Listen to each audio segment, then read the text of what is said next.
ways or you know, ways that one can actually try to address this particular issue? It might be a cause for concern, or you give an example of gender-based violence. There could be other forms of crime as well taking place online. So what are these methods that can be used to reduce anonymity here on digital platforms?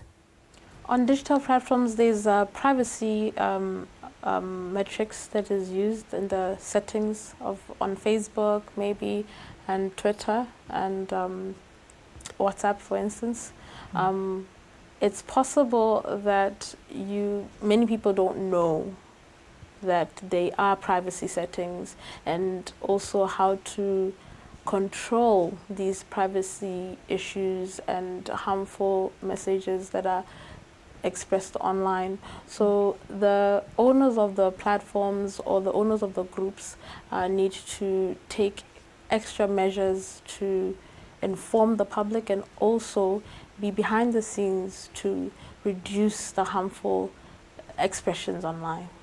Yes. Right. Maybe we can also give an example there, try to extend it there. Of recent, we may not mention the name, but of recent, one of the platforms was being accused for not addressing crime taking place in that particular platform. So what ways or what measures can these owners really put in place to make sure that when we see someone is perpetrating crime online or actually exposing crime online, what measures are they responsible of taking? What can they do? What can we know as the public and as consumers to know that in this particular case, this particular platform should have done something? It is very difficult because it comes down to our governance issues nationally and how social media is regulated. We should be able to discuss this at a national and policy level with the policymakers and the law enforcement officers to say what are the Cyber Crimes Act in place. Do people know about this? How many people do know? Especially when it comes to the digital divide, there's so many people who have had access to internet for longer periods of time because of the socioeconomic privileges, and it's only now that the less privileged are having access to data and internet. So how much do they know when it comes to the expression in terms of whether they are perpetrators or victims of violence online, and what laws are in place to deter this type of behavior that is very harmful to other users online and to different demographics. For instance, there's much more vulnerable demographics such as children. Children exposed to violence online, should they be online, is what we should be discussing. So currently in Botswana, there's not much that is implemented, although there are laws in place, especially the Botswana Communications Regulations Authority does have strategies in place, and but it's not very clear how much work has been done so far. Yes. Right. I think that actually brings us now to power dynamics here on digital platforms. How do these contribute or fuel cyberbullying online and the behavior thereof of cyberbullying online? What are these power dynamics that we can also give as examples to say these are some of the factors that actually factor in these perpetrators? Well, when it comes to power is about influence and about dominance, coercion, and control. So in this particular case, online, we have what is called in the more common popular culture influencers. And these influencers, they do have the power to create a body of, or a group of people who think alike that can create sort of a mob mentality. This includes activists, and activism should be regulated to some extent. Social media is used for advocacy and to mobilize social change. But I think the language used and the methods and strategies to bring about change is what should be in question. So the people in power in this particular sense is people who are more influential, charismatic, and also have a lot of popularity, like the high levels of followers and likes online.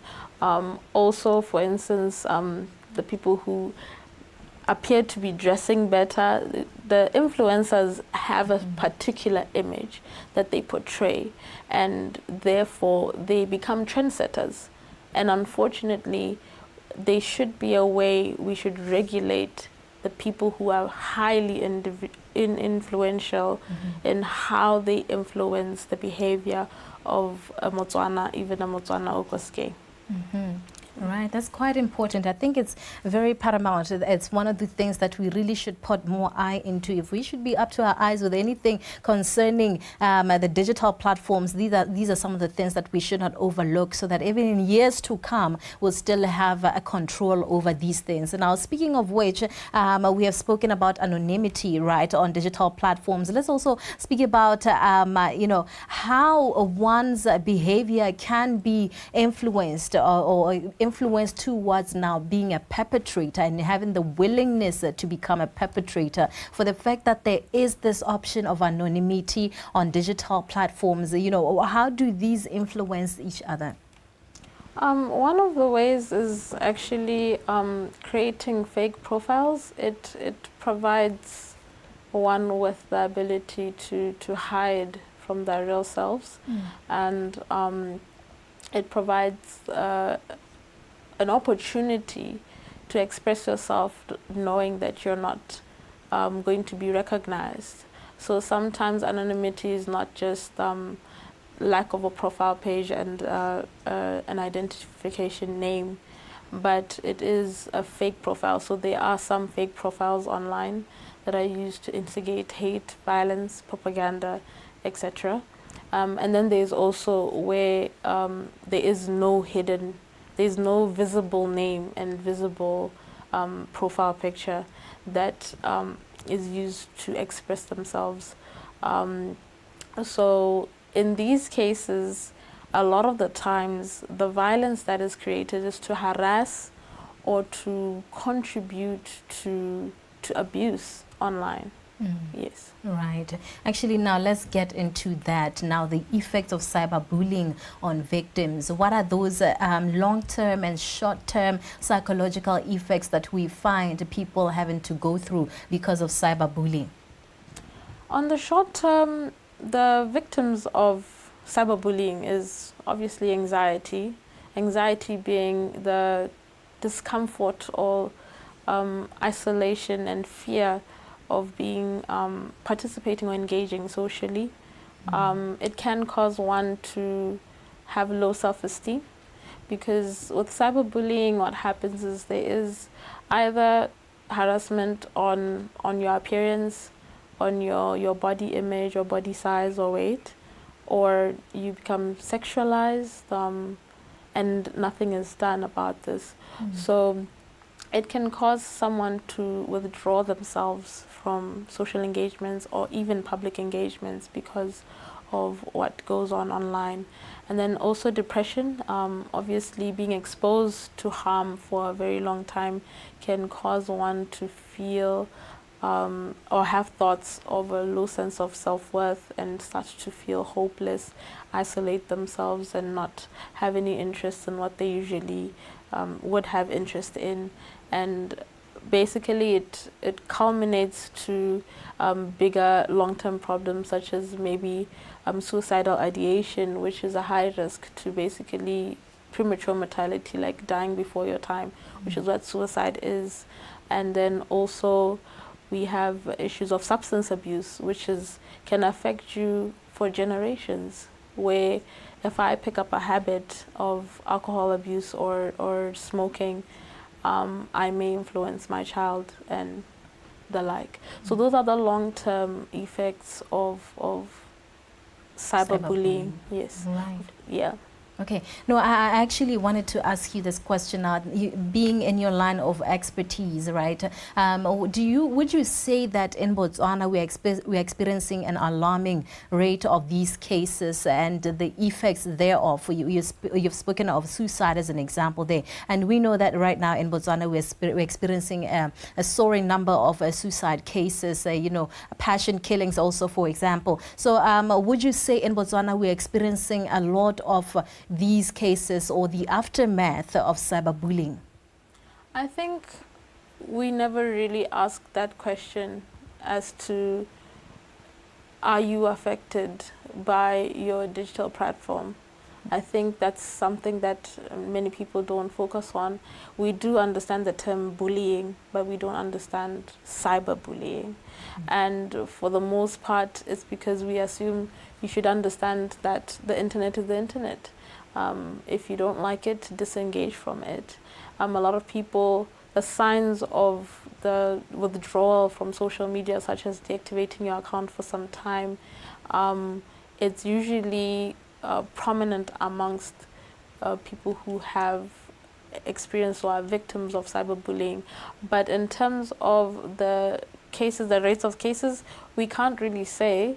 But I think there's more focus on children, of course, because when it comes to child protection, we understand that it's a very sensitive issue. We don't want our children to be affected by their own peers, but the general public, the adults, they can't even come out and say, I didn't like this particular comment when I posted my picture, or I didn't like this particular comment when I was posting, affiliating with the party, for instance. So it's normalized that there is this aggression and the freedom of expression that promotes hostility and violence against each other online. So we need to do more to actually speak about cyberbullying and its effects on psychological health. Right. Yes. One might wonder as well that we're experiencing cyberbullying right now, and they're victims of cyberbullying. And also we've had the traditional bullying, stuff like that. So when we compare the two, especially in terms of mental strength, which one seems to be exasperating more effects on the victim? They go hand in hand of late because we have become a digital society. Currently, it is possible the school-aged children, they threaten each other after school. It starts off online and then it turns into from the threat into actual physical violence. For instance, online. So instead of us looking at it one way, we should look at, if we're going to prevent violence, we should be able to detect it from social media as well, because we are social beings as humans. You can't live as an island. Usually, for me to detect that there's a problem, I would have already seen your behavior. So online behavior should also be paying attention to. Most of that online or cyberbullying itself can actually, pose a threat to someone's health. Even if you haven't met physically, somebody can actually suffer, the pains and the effects of cyberbullying. So now, in closing our conversation, let's speak also your recommendations. I know you mentioned some as we started our conversation in terms of policies and actually now practicalizing or putting into practice what our policies say. But maybe you'd have more to say, especially when we look at school curriculums. What would your perceptions be there and your recommendations be to say this is a way that we can actually work towards having a healthy digital environment, if ever it's possible? All right. So I would say, dividing by the demographics, obviously, when we look at child protection, we should be looking at how do young people interact and engage socially. And we should be teaching them the social media etiquette, what not to do, and also the consequences of what you do that may be harmful online, not just in the public. And then it should go on as well in the workplace as well and into the general public. So we should be having much more strict laws. We should be seeing the implementation of the Cyber Crimes and Computer-Related Crimes Act, where you should get fined or banned from using social media if you are somebody who perpetrates violence, especially very frequently. And also, what I've noticed is because it's normalized, it's currently appearing to be like there's no consequence. Like if I want to sue somebody, for instance, it doesn't. It looks like it's in isolation, but we should have more people understanding their rights and understanding when they are victims and where to report. This type of information should be cut across all areas of the country, not just in the cities, even in the rural and peri-urban areas. So when it comes to policies, I would say we need to strengthen and the regulation reforms and engage more with the public so that they understand what and what not to do. All right. Yes. Well, thank you so much, Tankiso, Reetsang, for your time and, of course, for your expertise and your recommendations. Thank you so much. Thank you so much. Right. That was Tankiso, Reetsang. Of course, we're speaking cyberbullying and the effects of anonymity on online interactions. Motwetso zola onto weekend zerona.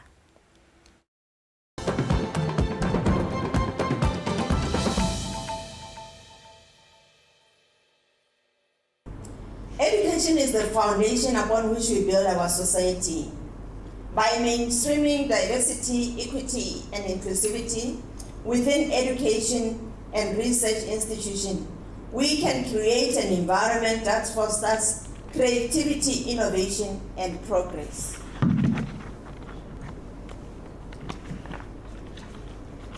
Furthermore, equitable funding for quality education, research, development is critical for economic advancement. We believe